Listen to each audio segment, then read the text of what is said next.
Hi, my name is Maisa Ahmed and I'm an illustrator and creative graphic designer. Today I'm going to walk you through my illustration process using the TwinMarkers.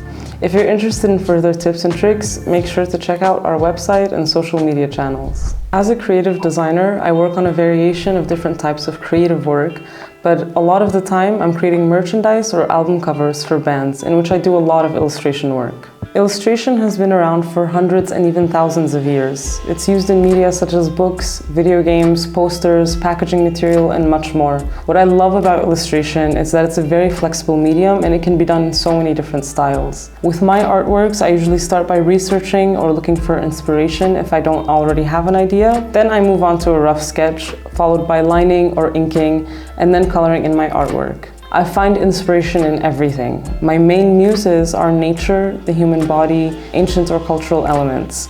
And I use these to represent my emotions or reflections on life and reminders of Mother Nature. I also work digitally, but I find that working on paper is a much more relaxing and grounded activity. And having a physical connection with your artwork can be so special. For me, despite the fact that most of my work is digital, working on paper feels like my mind is more linked with the artwork. TwinMarker has a wonderfully vivid collection of colors that help make my artwork stand out. Color is an incredibly important and significant aspect for me, not only in art and design, but everything that surrounds me. Okay, I'm now going to start an illustration. The first step is our paper choice. I've chosen this A4 sized 180 gram paper, which is a nice sturdy and thick material. The colors will also absorb here nicely and the artwork will stay in good shape. Lighter paper that doesn't have a very absorbent material can make the same strokes look different, especially when overlapping strokes or colors. The colors could bleed through the back here and the paper fibers will also start to ball up. You can see here that on the thick 180 gram paper, the color is consistent and the overlapping color doesn't cause any choppiness. But on the lighter paper, it's choppy. And where the color overlaps, there will be contrasting lines. If you do want to make this effect with your artworks, for example, if you're drawing grass, I recommend a lighter uncoated paper. But if you want your color to be more even throughout the paper, then go for a thicker paper. The second step is the sketching stage. I like to use any regular lead pencil or pencil that feels comfortable and smooth. I start by noticing the composition. This is one of the most important steps because where you place your subject will dictate the rest of your artwork's journey. I want the focus to be on the subject, but I can also do this in a creative way. You can draw some rough guidelines that will help you understand where to draw your subject, like a line down the middle or a line along the horizon. I'm going to illustrate a tiger, which I want to be right in the middle. Here I'll focus on the shapes of the form that I'm either visualizing or seeing in front of me. This helps me absorb the subject in a collective manner while also focusing heavily on their proportions and movements. While I sketch the shapes, I start to draw out the lines that form, in this case, the body of the tiger. Here is where you start to see the bone structure or muscle structure of the subject.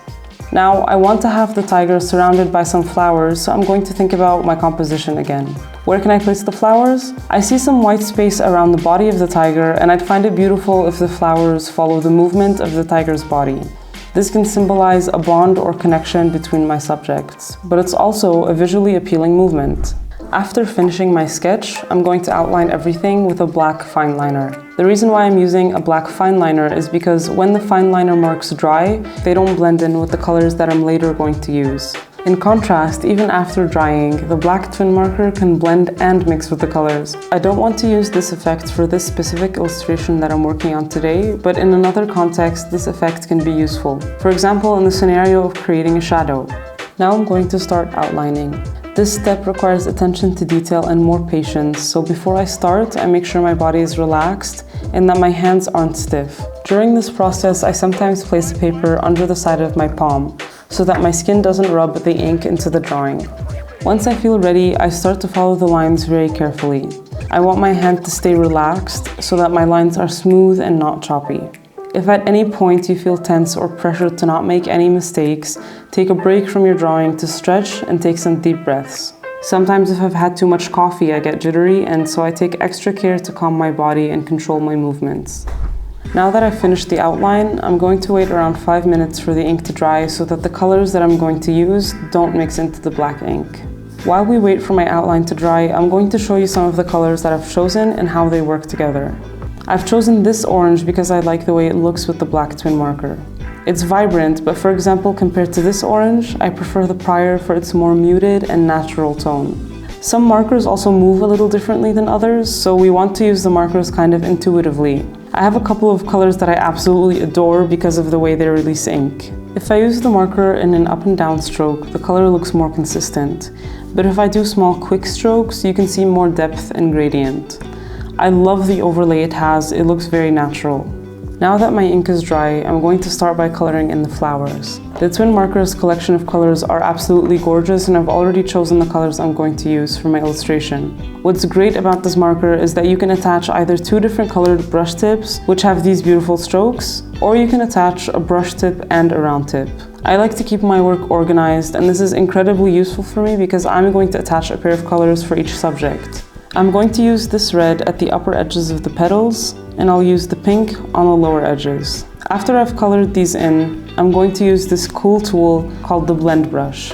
This brush has no ink, but if I use it on this flower, you can see that it blends these two colors together and creates a subtle but significant gradient. You can also use the blend marker with a single color if you're looking to achieve a gradient that goes from vibrant to transparent. For the stems, I'm using this shade of green, and because my stems are very intricate, I'm going to use the round tip marker. It has a stiff tip that allows for detail and intricacy.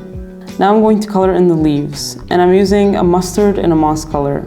I love these colors because they're so earthy and interesting to look at. Now I'm going to outline the tiger's form in orange with a round tip brush.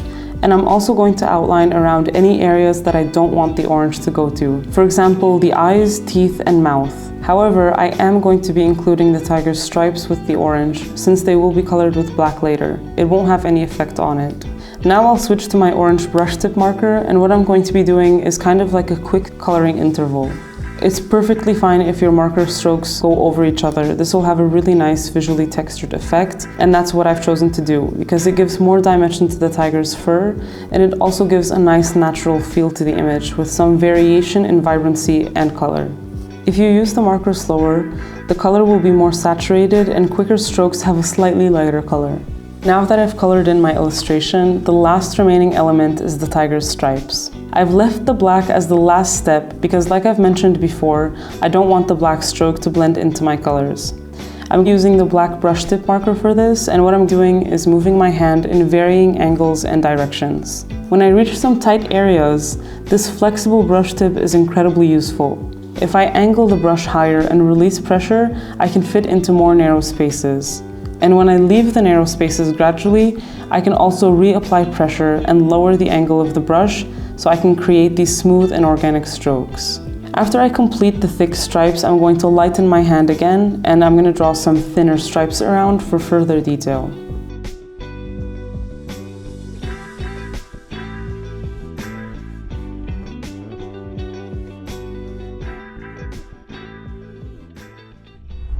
And that's it. Take your time to become familiar with these movements and you'll be creating beautiful artworks in no time. The TwinMarkers are very ergonomic and easy to use, and they make this whole process very enjoyable. Inspiration is all around you, you just have to keep your mind open. This is an opportunity for you to learn how to trust your ideas and learn how to translate them into images. I wish you a fruitful artistic journey. This concludes our video on illustration techniques with the TwinMarker. If you liked our video, make sure to hit the like button and follow us on YouTube and our social media channels.